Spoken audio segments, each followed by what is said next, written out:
కథ భూపాల్ గ్రామంలోది. అక్కడ ఒక హాస్టల్ ఉండేది. ఆ హాస్టల్లో చాలా మంది పిల్లలున్నారు. ఈ హాస్టల్ సీనియర్ పిల్లలుండే హాస్టల్. ఊరికి దూరంగా అడవికి దగ్గరలో ఉండేది. అక్కడ జీవించడం కొంచెం కష్టం. ఒక్కరోజు అదే హాస్టల్లో చదువుతున్న ఒక అబ్బాయి రాజు మాయమైపోయాడు. రాజుకి 2 బెస్ట్ ఫ్రెండ్స్ ఉండేవాళ్ళు. వాళ్ళు ప్రిన్సిపల్ దగ్గర వెళ్లి రాజు మాయమైన దాని గురించి కంప్లైంట్ ఇచ్చారు. ప్రిన్సిపల్ సార్ వెళ్లి పోలీస్ స్టేషన్లో కంప్లైంట్ రిజిస్టర్ చేశారు. పోలీస్ మరియు ప్రిన్సిపల్ సార్ అక్కడే ఉన్న చాలా స్థలంలో రాజు కోసం వెదికారు. కానీ రాజు కనపడలేదు. రాజుకి 2 స్నేహితులున్నారు, శ్యామ్, కపిల్. దానిలో శ్యామ్ రాజుకి చాలా బెస్ట్ ఫ్రెండ్. రాజు కనపడకపోయేసరికి చాలా కష్టపడుతున్నాడు. ఇంకా రాజు గురించి అశోక్ చాలా ఆలోచించేవాడు. వాళ్ళు ముగ్గురు కోచింగ్ కోసం ఊరు నుంచి చాలా దూరంగా వెళ్లి వచ్చేవాళ్ళు. 2 స్నేహితులు కోచింగ్ క్లాస్ నుంచి హాస్టల్ వెళ్తున్నారు. రోడ్డుకి 2 వైపులు అడవి. ఇంకా చీకటైంది. అది చలికాలం. సాయంత్రం 6 గంటలైంది. రోడ్లు 4 వైపు చలి, మంచు ఉంది. ఇంకా కపిల్ మరియు శ్యామ్ కోచింగ్ అయిపోయాక హాస్టల్ వైపు సైకిల్లో వెళ్తున్నారు. కొంచెం దూరమే వెళ్లారు. అంతలోపే దూరం నుంచి కుక్క అరిచే శబ్దం భారీగా వినిపిస్తుంది. కుక్కలు చాలా భయంకరంగా బొగులుతున్నాయి.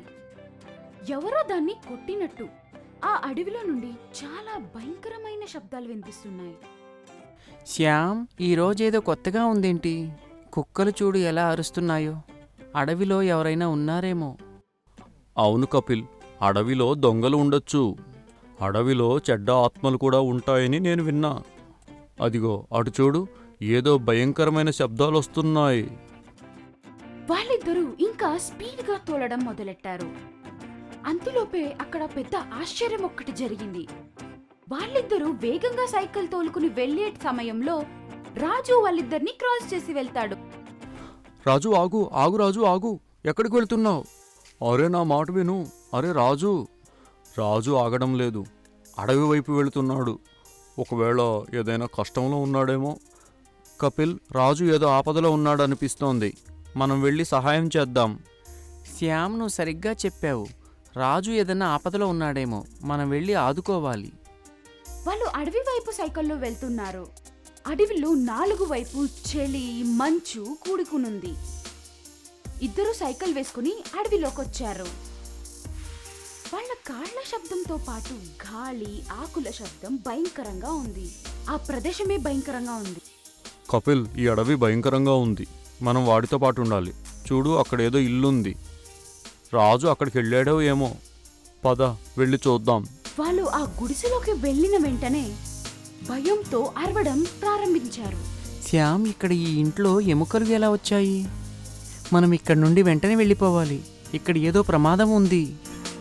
2 భయంతో పరిగెడుతున్నప్పుడు అక్కడున్న రాయి మీద కపిల్ మోదీ కిందకు పడ్డాడు. భయంతో పైకి లేచాడు. ఆ రోజు వాడక్కడ చూసిన దాన్ని కళ్ళలే నమ్మలేకపోయింది.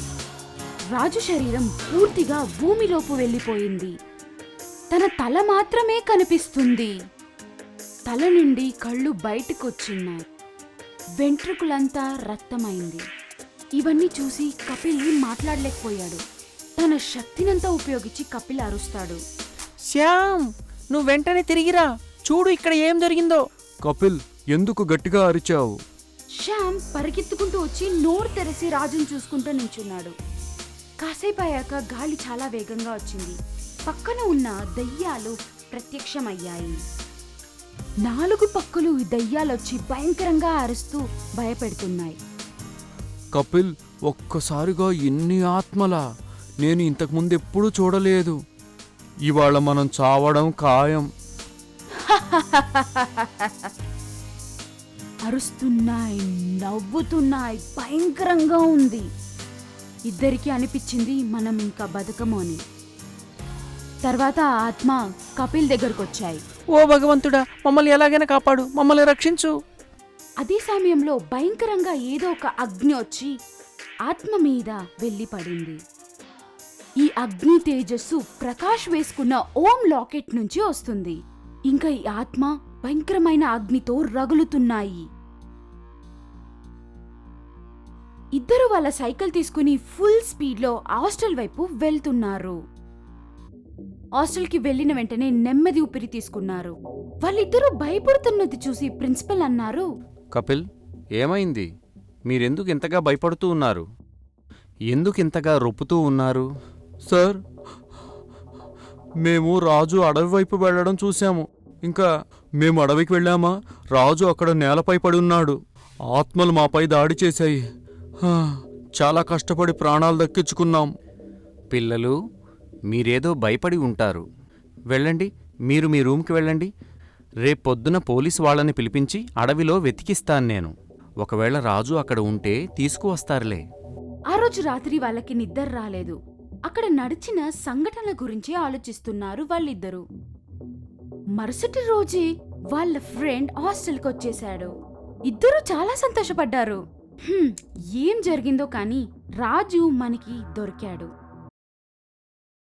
ముందొచ్చే అద్భుతమైన వీడియోస్ చూడడం కోసం సబ్స్క్రైబ్ చేయండి. బెల్ బటన్ ప్రెస్ చేయడం మర్చిపోకండి.